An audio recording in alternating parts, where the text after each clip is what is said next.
Bienvenue, chers frères et sœurs, à la Rhapsodie des réalités dévotionnelles quotidiennes préférées du jeudi 28 avril 2022. Je suis la sœur Fabienne Derion qui vous apporte la parole de Dieu par la Rhapsodie des réalités. Et votre Rhapsodie des réalités dévotionnelles quotidiennes préférées vous donne un pouce pour votre journée et un sens à votre vie. Alors, je vous souhaite une agréable, merveilleuse journée dans la paix, l'amour de Dieu. Soyez bénis pendant que vous prenez la dose de la parole de Dieu en ce jour glorieux. Je vous aime et Jésus vous aime tous.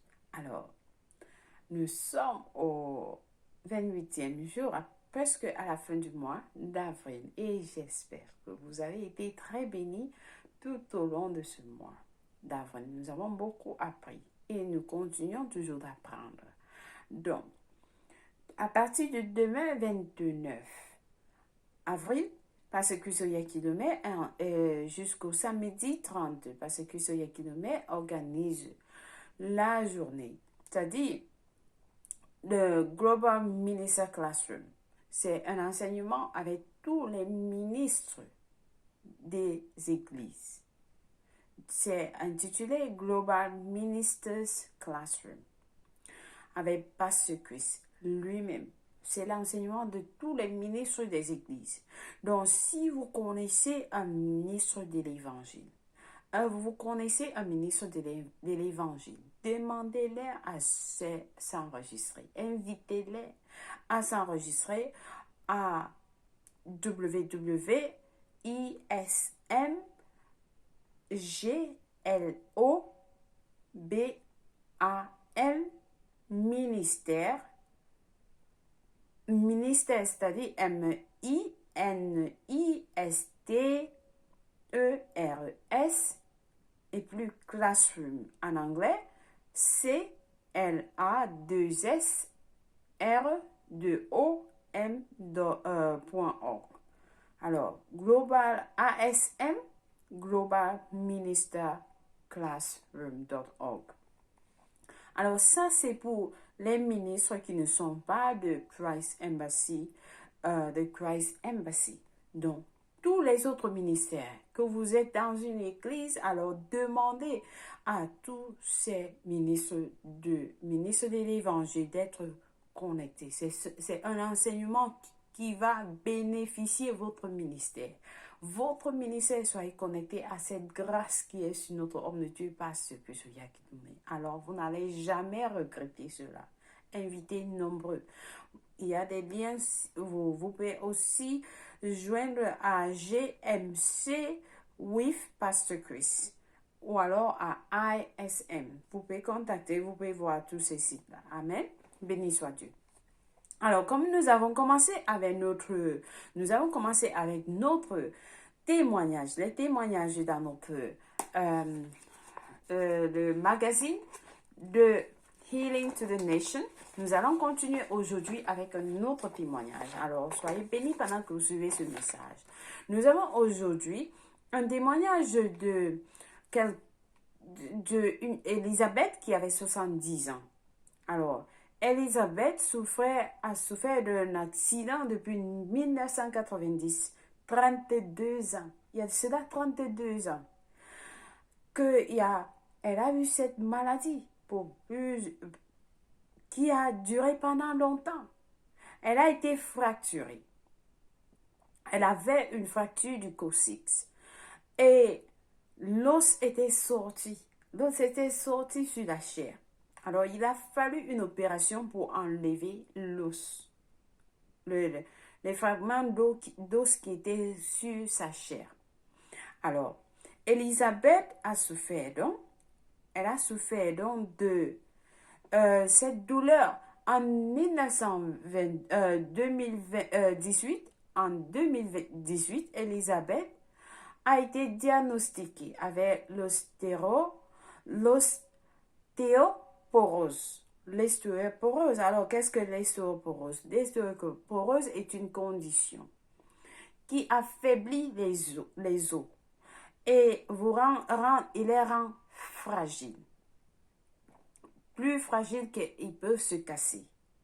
Alors, ça se développe tout doucement et pendant plusieurs années. Alors, elle a été diagnostiquée de cela aussi, avec plus d'autres douleurs, là, au mal de dos. Amen. Sa condition a été comme ça. Et elle n'était pas à mesure de faire les petits travaux à la maison. Alors, ensuite, elle est devenue aveugle. Ensuite, elle est devenue aveugle. Tout ça s'est ajouté. Alors, en mars, le 2 mars 2022, le 2 mars 2022, un groupe est allé dans sa maison avec la copie du magazine. Avec la copie du magazine, un groupe est allé dans sa maison et ils ont lu. Ils ont commencé à lire. Ils ont commencé à lire les témoignages qui se trouvaient dans le magazine. Comme nous sommes en train de vous lire les témoignages. Et ils ont prié pour elle. Ils ont prié pour elle, a lu les témoignages qui étaient dans le magazine. Et elle a suivi. Pendant qu'elle suivait, la douleur qui était dans son dos est partie. Et elle a aussi reçu sa vision. Sa vision a été restaurée. Alléluia. Et elle est maintenant libre, sans douleur. Alléluia. Béni soit l'Éternel. Donc, pendant que vous suivez même ce témoignage, vous recevez vos guérisons aussi. Amen. Vous recevez vos guérisons, peu importe quelle est la maladie qui vous a cloué pendant des décennies, pendant 32 ans. 32 ans, elle était dans la douleur. Alors, cette douleur est partie et sa vision a été restaurée. Si Dieu est à mesure de faire ça pour Élisabeth, il est à mesure de faire ça pour vous aussi. Amen. Béni soit Dieu. Alors, ne gardez pas ces messages. Partagez-les. Que tout le monde qui va suivre ce message va recevoir quelque chose. Amen. C'est pour augmenter votre foi. Oui, comprendre ce que Dieu fait. Amen. Ce que la parole de Dieu, la rhapsodie des réalités, ces témoignages, ces magazines ne sont pas ordinaires. Amen. Alléluia. Alors soyez bénis infiniment. Nous allons passer à la lecture de notre message du jour. Pasteur Christophe Kilomé nous enseigne aujourd'hui sur le sujet intitulé « La domination de l'Église est éternelle ». La domination de l'Église est éternelle. Le verset du jour est tiré de Matthieu 16, verset 18, qui lit « Et moi, je te dis que tu es Pierre, et que sur cette pierre, je bâtirai mon église, et que les portes du séjour des morts ne prévaudront point contre elle. » Béni soit la parole de Dieu. Alors, certains aujourd'hui sont surpris de ce que certains aujourd'hui sont surpris de ce que l'Église de Jésus-Christ soit toujours forte, plus grande et plus efficace que jamais. Je me demande ce qu'ils pensaient. Ils avaient parié et étaient si sûrs que l'Église de Jésus-Christ serait consumée par leur plan infâme. Mais ils ont eu tort. Alors, depuis la création de l'Église, le jour de la Pentecôte dans Acte 2, elle a triomphé de ses détracteurs, ses persécuteurs, ses adversaires et tous ses ennemis qui la haïssaient. Il est impossible de détruire l'Église. Cela n'arrivera jamais. Ceux qui se vantent contre l'Église ont apparemment oublié leur histoire. Ceux qui se vantent contre l'Église ont apparemment oublié l'histoire. C'est important de lire l'histoire de l'Église. Quand l'Église était encore jeune, dans le livre des Actes, il y avait ceux qui tentaient tout ce qu'ils pouvaient pour étouffer l'Église. Et pourtant, l'Église a survécu. Et pourtant, l'Église a survécu. C'est donc une vaine imagination. C'est donc une vaine imagination pour quiconque ou un quelconque groupe de considérer que l'Église va soit disparaître ou en quelque sorte pétiller et devenir de l'histoire. Non. La domination de l'Église est sans fin. La domination de l'Église est sans fin. Avez-vous constaté que partout où vous allez, il y a une église? Même si c'est dans un petit village, il y a une église. C'est parce que la domination de l'Église est sans fin. Il y a toujours un chrétien quelque part. Il y a toujours des chrétiens quelque part. Il y a l'Église partout dans les nations. Il n'y a aucune nation où il n'y a pas de l'Église. Il y a des églises partout dans toutes les nations. Alors, comme le pasteur nous dit, la domination de l'Église est sans fin. Cela rappelle l'interprétation du rêve déroutant. Cela rappelle l'interprétation du rêve déroutant de Nebuchadnezzar, que personne ne pouvait expliquer jusqu'à ce que Dieu en donne l'interprétation à Daniel, dans Daniel 2. Dans l'interprétation de Daniel, toutes les structures humaines commença avec le roi comme tête d'or. Et tout l'argent, bronze, fer et tout le fer mélangé avec l'argile, serait détruit par une pierre détachée sans le secours d'aucune main. Donc ça, c'était l'interprétation de Daniel, du rêve de Nebuchadnezzar. Toutefois, dans Daniel 2, verset 44, dit, « Dans le temps de ces rois, le Dieu des cieux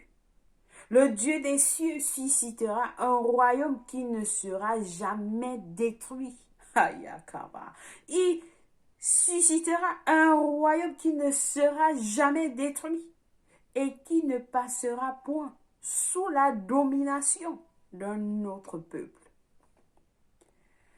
Il brisera et anéantira tous ces royaumes-là.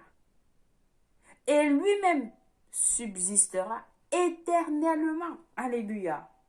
Éternellement.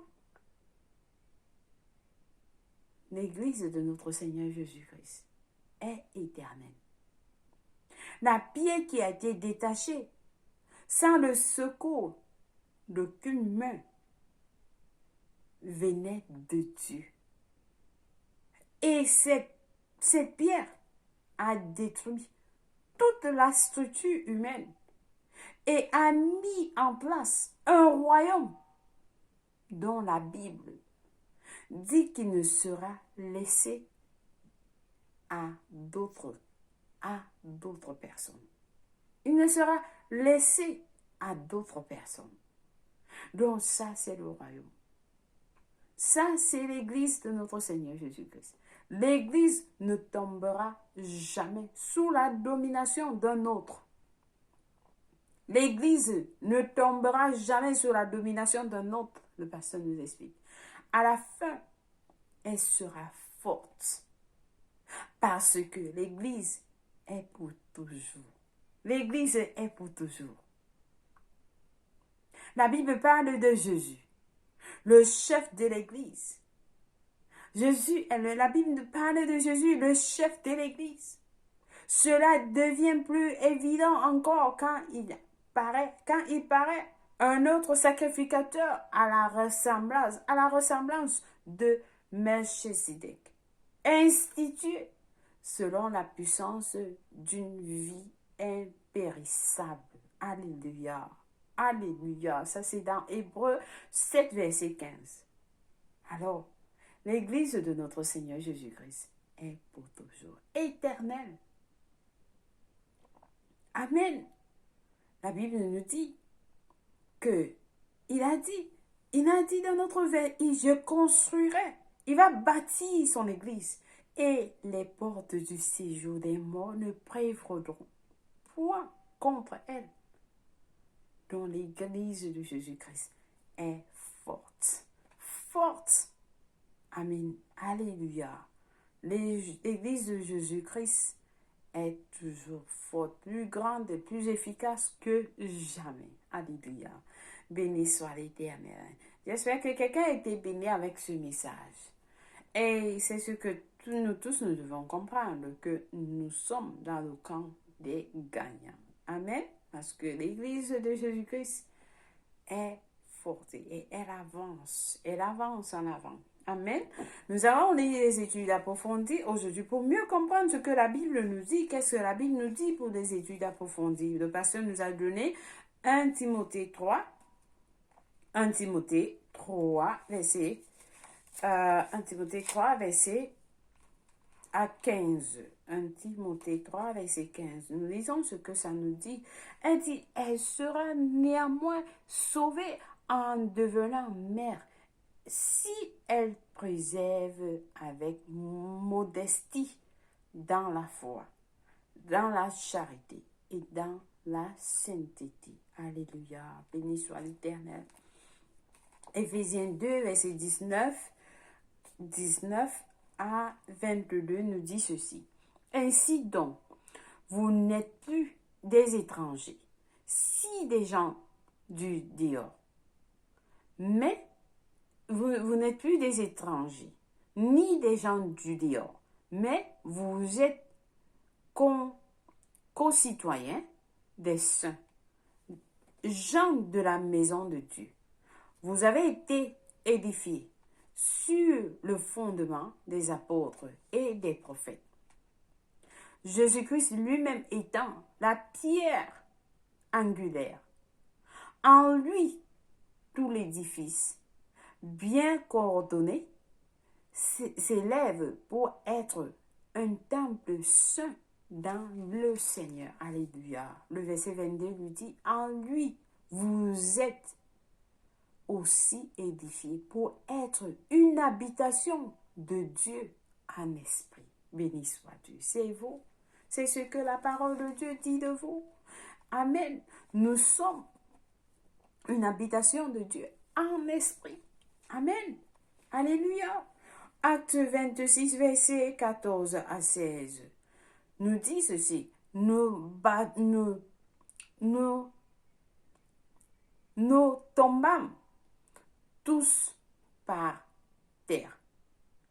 Et j'entendis une voix qui disait en langue hébraïque, Saul, Saul. Oui, Saul, Saul. Pourquoi me persécutes-tu?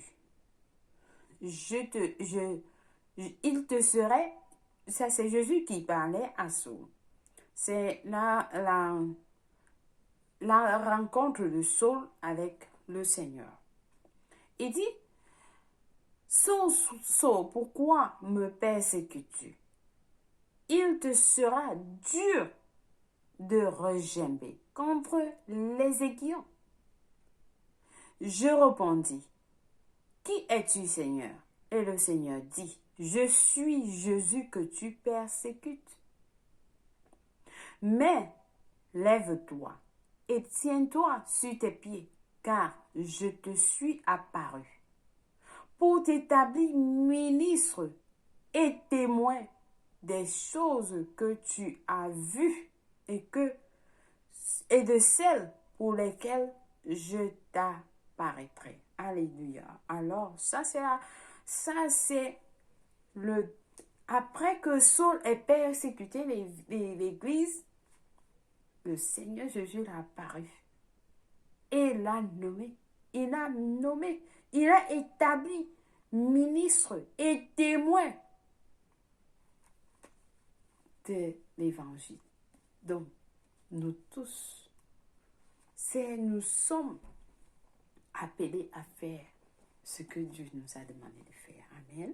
Béni soit Dieu. Nous allons passer à la prière. Ensemble, nous allons prier en disant, Cher Père, je me réjouis, sachant que l'Église de Jésus-Christ continue de s'épanouir de plus en plus, tout en marchant dans la gloire.